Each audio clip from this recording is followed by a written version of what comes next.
Assalamualaikum warahmatullahi wabarakatuh. Waalaikumsalam warahmatullahi wabarakatuh. Jumpa lagi dalam acara Ngopi Ngobrol Perihal Ihsan. Ustadz, gimana kabar Ustadz? Baik, alhamdulillah. Itu baik juga kan? Alhamdulillah Gila, baik. ya? Alhamdulillah. Bro and Sis TKI News, tema hari ini cukup menarik. Ada pertanyaan bagaimana caranya supaya kita zikirnya itu benar-benar bisa masuk dan membekas. Masuk dan membekas. Karena begini Ustadz, ada beberapa ikhwan tanya juga, itu sudah talqin zikir. Ya. Mereka gini, kayaknya zikir gue nih masih kurang masuk nih. Kurang masuk. Lalu ditalqin. Masuk kemana? Masuk kemana ya tadi ya?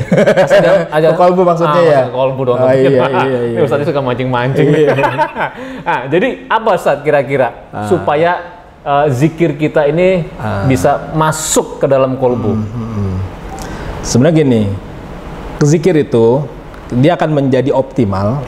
Ya, apa secara kemanfaatannya, kalau secara fadilahnya, kalau syarat-syaratnya terpenuhi. Jadi ada syarat-syaratnya nih? Ada syarat.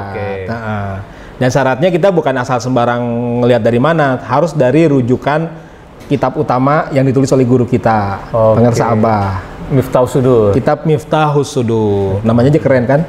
Miftahus Sudur. Pembuka dada, maksudnya pembuka hati, pembuka kolbu. Dada kolbu. Nah, dalam kitab Miftahus Sudur, ya Pengersa Abah menulis, jadi ada 3 syarat kita melakukan zikir jahri, zikir dengan kalimat la ilaha illallah. Bagi yang selalu ditalkinkan zikir dengan cara Thariqah Qadiriyah Naqsyabandiyah.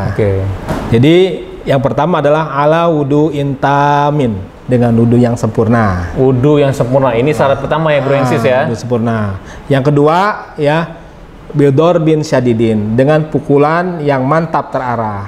Maksudnya pukulan gimana Ustaz? Ntar kita sebutin satu lagi ya. Bisautin qawiyin, dengan suara yang kuat. Nah sekarang kita pretelin deh. Gimana yang tanya apa nih?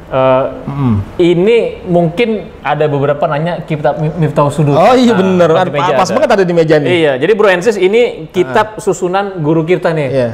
Pengersa Abah Anom menyusun sebuah kitab namanya Miftahus Sudur. Ini terdiri dari berbagai kitab klasik tasawuf ya, sangat banyak. Disusun oleh beliau. Tadi disampaikan oleh Ustadz Andika ini ada di sini. Ada 3 syarat. Nah, sekarang kita bahas Ustadz. Maksudnya wudu yang sempurna itu Ustadz? Gini. Jadi wudhu yang sempurna itu, pengertian sempurnanya, dia sempurna secara zahir batin. Ya, kalau dalam penerapan aplikasi ilmunya, berarti sempurna secara ilmu fikih, juga sempurna secara ilmu tasawuf. Kalau secara ilmu fikih, tentu ya rukun wudhunya terpenuhi, ya kan, dalam ilmu tasawuf nih. Ya. Jadi misalnya ketika kita membasuh dan mengusap itu harus sesuai dengan ilmunya, dengan aturan dalam ilmu fikih. Kan dalam wudhu itu kan ada 2 istilah kan, ada membasuh, ada mengusap. Kalau mengusap cuma satu, kepala tuh mengusap. Selebihnya membasuh. Arti basuh itu harus ada air yang mengalir berarti. Nah, sering orang padahal syarat dalam zikir itu ala wudhu intamin, dengan wudhu yang sempurna. Wudhu yang sempurna. Tapi ada kalanya, contoh ketika membasuh wajah, ini banyak seringnya nih ya, yang mungkin kita kurang lengah di sini. Ketika membasuh wajah, kan secara fikih memang harus membasuh keseluruhan wajah ya. Ya. Termasuk kalau kita lihat di hadis Nabi itu, Nabi kan membasuh menjula-jula janggut. Maka bagian di bawah ini juga harus dibasuh. Nah, ini kan sering yang ketika berwudu hanya bagian wajahnya saja. Tidak mengusap yang bagian bawah. Kalau nggak punya janggut? Ya bukan janggutnya, maksudnya bagian bawahnya ini yang dibasuh. Jadi maksudnya batasnya ini sampai bagian bawah sini. Semua sampai sini. Termasuk, mohon maaf, ini bukan telinga ini ya, tapi kulit di belakang ini. Ini kan bagian daripada wajah. Kalau dalam film apa yang ada face off itu wajah dicopot. Masih ini orang dulu berarti nih. Sufi. Suka film? Iya. Jadi ini Ustadz dulu nih, face off tuh yang main kalau nggak salah siapa ya? Nicolas Cage. Nah, udah kita bahas. Balik lagi. Jadi kalau udah dipraktikan ya, kita ambil air di sini kan. Dengan basuh ini keseluruhan, nih. Termasuk bagian tangan kita nih, jempol ya. Ke bagian belakang. Sekali lagi bukan daun telinganya, tapi ini kulit yang di belakang telinga. Jadi basuh bawah. Dalam rangka ini ala wudu intamin ya. Ini lagi, lempengin dulu pecinya. Nah, termasuk membasuh tangan. Jangan cuma sebatas, kan memang harus batas sikut. Jangan pas-pasan. Lebihin dikit Lebihin sedikit. Dalam rangka ala wudu'in tamin.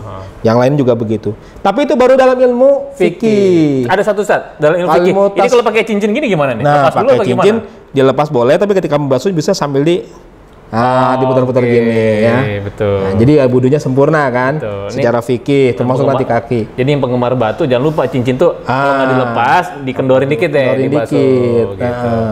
Jadi kita wudunya secara fikih, dan yang orang suka ini juga ya, yang kurang secara fikih, secara ilmu fikih kurang pas. Kalau wudu tangan dan kaki itu seringnya kanan kiri kan kanan 3 kali, kiri 3 kali. Harusnya kanan dulu 3 kali, putar 3 kali, baru kiri 3 kali. Dengan air yang mengalir tadi. Air mengalir. Ya. Kaki pun begitu. Sama. Kanan 3 kali, kiri. Kecuali telinga ya. Telinga dua-duanya jangan kanan dulu, kiri. Betul. Ini ala wudu'in tamin dengan wudu yang sempurna. Kalau lengan itu sikut dilewatin sedikit, kaki, mata kaki Ustaz ya. Ya, naikin dikit lah ya. Sedikit, begitu. Kan ada sampai dengkul tuh Ustaz. Wah, itu saya bilang ini ngapain nih? Abis main bola mungkin. Belepotan. Main bola. Harusnya cuci kaki dulu, baru jangan sekalian. Jangan sekalian cuci kaki dulu, baru wudu gitu. Oke, tadi syarat fikihnya Ustaz. Sekarang syarat secara tasawufnya adalah ketika kita mulai berwudu, hadirkan hati kita kepada Allah. Sudah ketika mau mulai berwudu ya? Ya, dawam huduril qalbi ma Allahnya sudah diaktifkan. Jadi kalbu kita senantiasa mengingat Allah bersama Allah. Maka ketika kita mulai cuci tangan, kumur-kumur, hidung, wajah dan tangan dan semua sampai selesai, maka ketika kita berwudu dengan cara menghadirkan hati, maka yang suci bukan cuma yang dibasuh, tapi keseluruhan diri kita zohir dan batin. Jadi harus memunculkan kesadaran bahwa kita ini sedang mensucikan jismani dan juga kita ingin mensucikan rohani. Seperti itu. Jadi hadirkan hati itu penting ketika berwudu. Jadi nggak akan bisa khusyuk sholatnya kalau wudunya tidak khusyuk.